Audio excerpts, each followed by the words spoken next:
Ken, pretty simple. What's your take?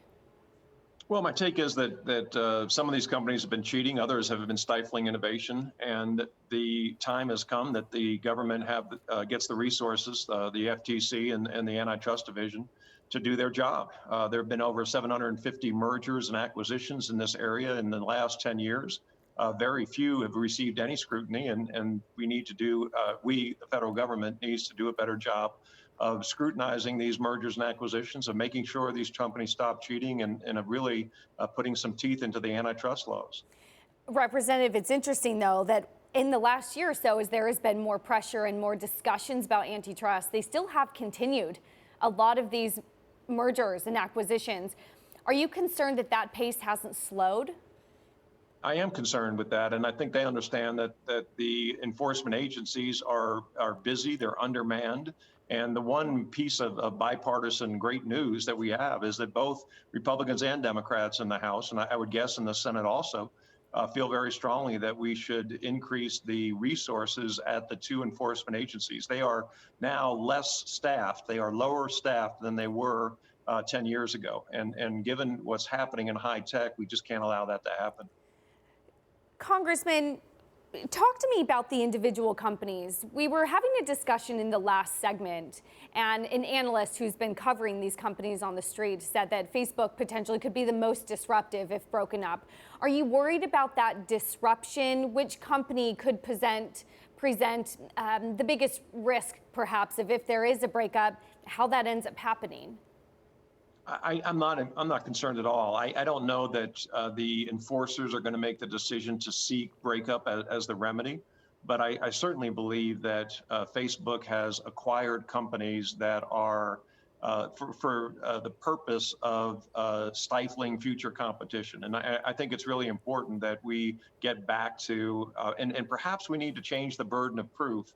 That a company that dominates a marketplace, like the 4 or 5 companies we're talking about, the burden shifts. And when they engage in a merger or acquisition, they have to prove that it's not anti-competitive, as opposed to the government having to prove that it is anti-competitive. I don't want to lower that bar so much so that we have a disruption in the economy. But I do think for companies in this 80–90% bracket of domination in the marketplace, that they should have more of a burden than the companies that are at 25–30%. So let's talk a little bit about some of these individual companies. I mentioned Facebook, Alphabet, Google, of course, a big search engine, and that is coming under scrutiny. What, though, does a breakup look like? How do you break up search engines? How have they suppressed competition? Well, what they've done in competition is what they have used their search engine to accumulate information about buying habits of millions and millions of people. And then they have created products to compete with the products that are on their search engine. So Amazon and Google both do this, whether it's in a music app or and Apple also, whether all these different companies that there are separate lines, product lines that they're creating, they are creating to compete with other companies, and they have this tremendous advantage because they own the platform that people buy the product on. Let's talk about Apple a little bit. Globally, Android actually has a bigger market share than their iOS software. So is that really a concern, or is it more concern about the fees from the App Store?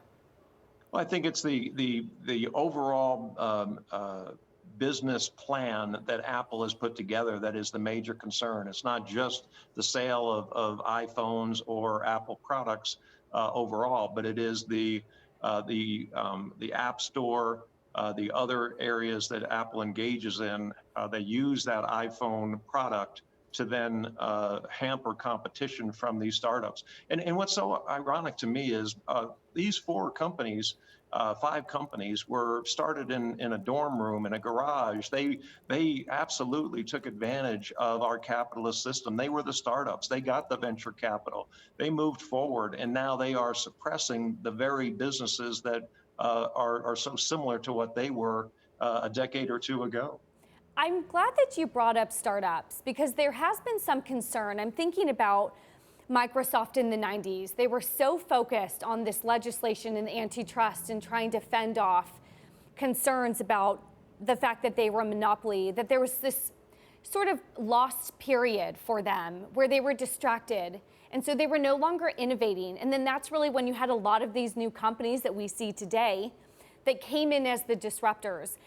Are you worried that maybe then these companies are so focused on this antitrust that then we're building up newer companies that eventually will just take over because these companies will no longer be able to innovate? Is that a risk?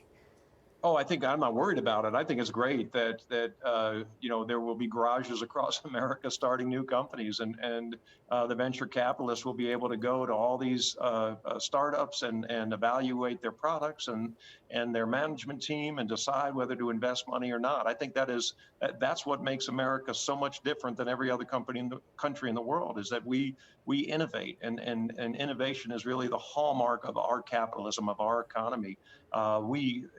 China will steal whatever we innovate 5 or 10 years later.